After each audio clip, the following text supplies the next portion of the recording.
அஸ்ஸலாமு அலைக்கும். Welcome to JJ kitchen. JJ கிச்சனில் இன்றைக்கி நம்ம என்ன பார்க்க போகிறோம்னா பேர்ட்ஸ் நெஸ்ட், அதாவது பறவைக்கூடு மாதிரியே இருக்கிற ஒரு ஸ்நாக்ஸ் செய்ய போகிறோம். அதாவது நம்ம குழந்தைங்களுக்கு வயிற்றில் பசியோ இல்லையோ கண்ணில் நிறையவே பசி இருக்குங்க. அந்த மாதிரி பார்த்தோன்னே அட்ராக்ஷனாக இருக்கிற மாதிரி கண்ணுக்கும் வயிற்றுக்கும் சேர்ந்து ஃபுல்லாகிற மாதிரி ஒரு ஸ்நாக்ஸ் தான் இன்றைக்கி நம்ம செய்ய போகிறோம். வாங்க இதை எப்படி செய்யலான்னு பார்க்கலாம். நம்ம பேர்ட்ஸ் நெஸ்ட் செய்கிறதுக்கு ஃபஸ்ட்டு ஒரு பேனில் லைட்டாக ஒரு டீஸ்பூன் போல எண்ணெய் வச்சுட்டு ஒரு 200 கிராம் போன்லெஸ் சிக்கன் நான் சேர்த்துருக்கேன். நம்ம இன்றைக்கி சிக்கன் சேர்த்து தான் பண்ண போகிறோம். அதனால் நான் ஒரு 200 கிராம் போல் சிக்கன் எடுத்திருக்கேன். கூடவே ஒரு 1/4 டீஸ்பூன் போல் மஞ்சத்தூள், சிக்கனுக்கு தேவையான அளவு உப்பு, இவ்வளவும் சேர்த்து லைட்டாக பரட்டிட்டு ஒரே ஒரு டீஸ்பூன் மட்டும் இஞ்சி பூண்டு பேஸ்ட் போட்டுக்கோங்க. போட்டுட்டு காரத்துக்கு லைட்டாக பெப்பர் இவ்வளவும் போட்டு ஒரு 1/4 கப் தண்ணி ஊற்றி லைட்டாக வேக விட்டுருங்க. ஒரு 10 நிமிஷம் போல் வெந்தால் போதும். மூடி போட்டு வேக விட்டுறலாம். அதுக்கு முன்னாடி நம்ம சேனலை யாராவது சப்ஸ்கிரைப் பண்ணாமல் பார்த்துக்கிட்டு இருந்தீங்கன்னா போய் சப்ஸ்கிரைப் பண்ணிட்டு வந்துக்குங்க.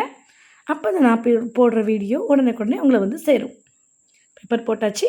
இப்போ நம்ம லைட்டாக தண்ணி ஊற்றி அதை மூடி வச்சிடலாம், வேக வச்சிடலாம். ஒரு 10 நிமிஷம் போல் ஆனதுக்கு ஒரு 5 நிமிஷம் கழித்து நம்ம திறந்து பார்த்துருந்தோன்னா அதுலேயே நல்லாவே வெந்திருக்கும். நம்ம கரண்டி வச்சு லைட்டாக குத்தி பார்த்தா உடையணும், அவ்வளோதாங்க. அந்தளவுக்கு இந்த பாருங்கள், அந்த மாதிரி வெந்துருச்சு. இப்போ நம்ம அடுப்பு ஆஃப் பண்ணி நல்லா ஆற வச்சு மிக்சியில் கிரைண்ட் பண்ணிக்க போகிறோம். ஓரளவு பல்ஸ் கொடுத்து எடுத்துக்க போகிறோம். இப்போது ஒரு 4 உருளைக்கிழங்கு வேக வச்சு எடுத்துகிட்டு வந்துருக்கோங்க. அதை நம்ம மசிச்சிக்கலாம். மசிச்சாச்சு. இப்போது இதில் ஒரு 2 சைஸ் பெரிய சைஸ் வெங்காயத்தை நல்ல பொடிசாக கட் பண்ணி அதில் சேர்த்துக்கிட்டேன். கூடவே கொஞ்சம் கொத்தமல்லி இலை பொடிசாக கட் பண்ணி, ஒரே ஒரு பச்சை மிளகாவை ரொம்ப பொடிசாக கட் பண்ணியிருக்கேன். அது ஒரு ஃப்ளேவருக்கு மட்டும்தான். ஏன்னா பெருசாக போட்டால் குழந்தைங்க வாயில் பற்றக்கூடாது. அதனால் ரொம்ப பொடிசாக சாப் பண்ணி போட்டிருக்கேன். அதுக்கப்புறம் நம்ம வேக வச்சு ஆற வச்சு கிரைண்ட் பண்ணி எடுத்துகிட்டு வந்து சிக்கன் அதையும் அதில் சேர்த்துக்கலாம். இந்த உருளைக்கிழங்கு வந்து ஒரு 1/2 கிலோ உருளைக்கிழங்கு இருக்குங்க. 4 உருளைக்கிழங்கு 1/2 கிலோ இருக்கும். இந்த சிக்கனை சேர்த்து நான் கொஞ்சம் பல்காகவே செஞ்சுருக்கேன். நான் செய்கிற அளவுக்கு நான் சொல்லியிருக்கேன். பிரெட் கிராம்ஸ் வந்து ஒரு 4லேருந்து 5 டேபிள் ஸ்பூன் போட்டுக்கோங்க. அப்புறம் சில்லி ஃப்ளேக்ஸ் போடுறதா இருந்தால் போடுங்க. அப்படி இல்லைன்னா நீங்கள் மிளகாய் பொடி கூட கொஞ்சமாக போட்டுக்கலாம். நான் ஒரு 4 ஸ்பூன் சில்லி ஃப்ளேக்ஸ் போட்டிருக்கேன். கூடவே கொஞ்சம் ஆர்கானோ, நம்ம பீஸாக்கெலாம் போடல, அது இருந்தால் போட்டுக்கலாம், இல்லைட்டா ஸ்கிப் பண்ணிடுங்க, தேவையில்லை. அதுக்கப்புறம் நம்ம தேவையான அளவு உப்பு சேர்த்துக்கலாம். சேர்த்துட்டு நல்லாவே இதை வந்து ஒரு வேறு பாத்திரத்தில் போட்டு நல்லா பிசைஞ்சு எடுத்துகிட்டு வந்துக்கலாம். இந்த பிசைஞ்சாச்சு, இது இருக்கட்டும். இப்போது நம்ம வந்து இதுக்கு வந்து கோட்டிங் கொடுக்கறதுக்காக ஒரு லிக்விட் ரெடி பண்ணிக்கலாம். அதுக்கு 4 டேபிள் ஸ்பூன் போல் மைதா, 4 டேபிள் ஸ்பூன் போல் அளவுக்கு கார்ன்ஃப்ளவர் ரெண்டையும் சேர்த்து தண்ணி விட்டு கொஞ்சம் கரைச்சிக்கலாம். விஸ்க் வச்சு கரைச்சிக்கலாம், கட்டி இல்லாத அளவுக்கு.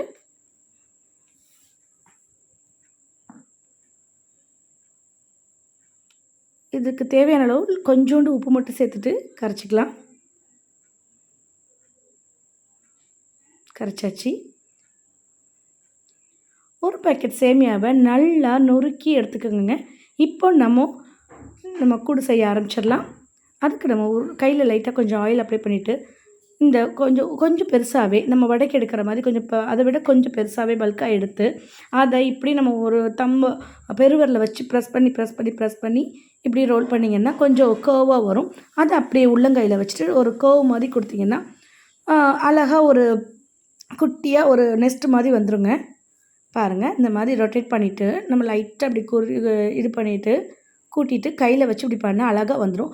அப்படியே உங்களுக்கு வரலைன்னா ஒரு பிளேட்டில் இதை அப்படியே கவுத்தி போட்டு லைட்டாக ஓரளவு இப்படி பண்ணிவிட்டு உங்களுக்கு இது கம்ஃபர்டபுளாக வரலைன்னா இதை நீங்கள் வந்து ஒரு பிளேட்டில் இப்படி கவுத்தி போட்டு அந்த ஷேப் பண்ணிக்கலாம். லைட்டாக ஓரளவு பண்ணிவிட்டு நீங்கள் பிளேட்டில் போட்டு இப்படி பண்ண சொல்ல ஈவனாக வந்துடுங்க, சூப்பராக வந்துடும். நம்மளோட கூடு சூப்பராக ரெடி ஆயிடுச்சு. இந்த மாதிரியே நம்ம எல்லா மாவையும் செஞ்சுக்கலாம். ரெடி ஆயிடுச்சு.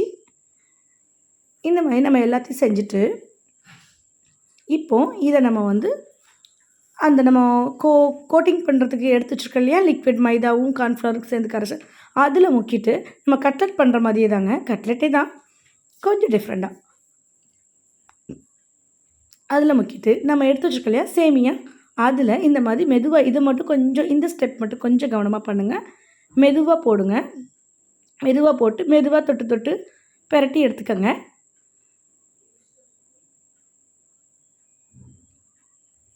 இந்த மாதிரியே மீதி உள்ள எல்லாத்தையுமே நம்ம பண்ணி எடுத்துக்கலாம்.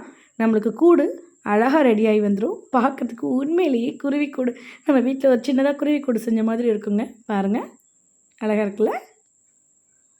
இந்த மாதிரி எல்லாம் செஞ்சுக்கலாம். இப்போ கூடு ரெடியாக இருக்குது. அதுக்கு எக் வேணும்ல, அதுக்கு நம்ம இப்போ என்ன செய்ய போகிறோன்னா, பன்னீர் எடுத்துக்கலாம். ஒரு 50 கிராம் போல் பன்னீர் எடுத்துக்கலாம்.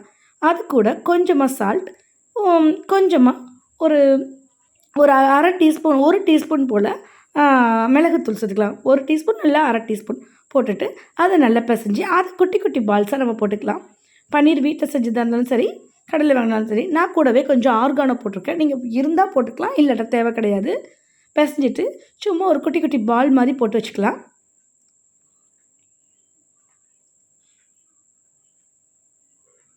இதை நீங்கள் எண்ணெயில் போட்டு பொரித்து எடுத்தும் கொடுக்கலாம். நான் வந்து அப்படி தான் வச்சுருக்கேன். என் பசங்க அப்படியே சாப்பிடுவாங்க. ஸோ அதனால் நான் ஏன்னா ஒவ்வொரு டைம் பொரிக்க சொல்ல அது வந்து பிரிந்து போயிடுது, நம்ம பிசைஞ்சிட்டு பொரிக்கிறதுனால.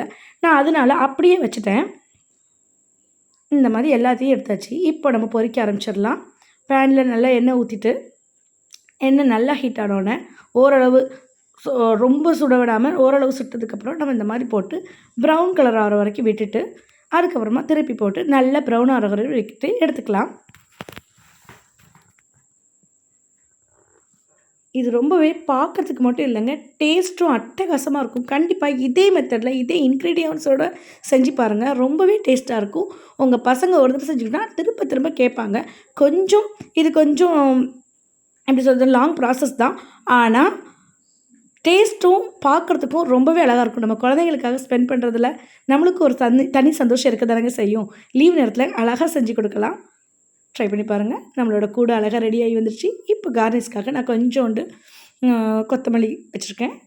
கூடவே நம்ம ரெடி பண்ணி வச்சுருக்கேன் எக்ஸையும் அதில் போட்டுடலாம். பன்னீர் பால்ஸை குட்டி குட்டி பால்ஸை அழகாக போட்டுடலாம். பாருங்கள், பார்க்கவே நம்மளுக்கே பிடிச்சிருக்கும் செஞ்சுருக்க சொல்ல. நான் ஃபஸ்ட்டே சொன்ன மாதிரி இது கண்ணுக்கும் வயிறுக்கும் சேர்ந்து உணவளித்த மாதிரி இருக்குங்க. பார்க்கவே ரொம்ப அழகாக இருக்கும். கண்டிப்பாக ஒரு தடையாவது இப்படி ட்ரை பண்ணி பாருங்கள். பார்த்துட்டு உங்களோட கமெண்ட்டை எனக்கு சொல்லுங்கள். இந்த வீடியோ உங்களுக்கு பிடிச்சிருந்தால் லைக் பண்ணுங்கள், ஷேர் பண்ணுங்கள், மறக்காமல் சப்ஸ்கிரைப் பண்ணுங்கள். தேங்க்யூ. உங்களுக்கு பிடிச்சிருந்தா லைக் பண்ணி ஷேர் பண்ணி சப்ஸ்கிரைப் பண்ணுங்கள். தேங்க்யூ.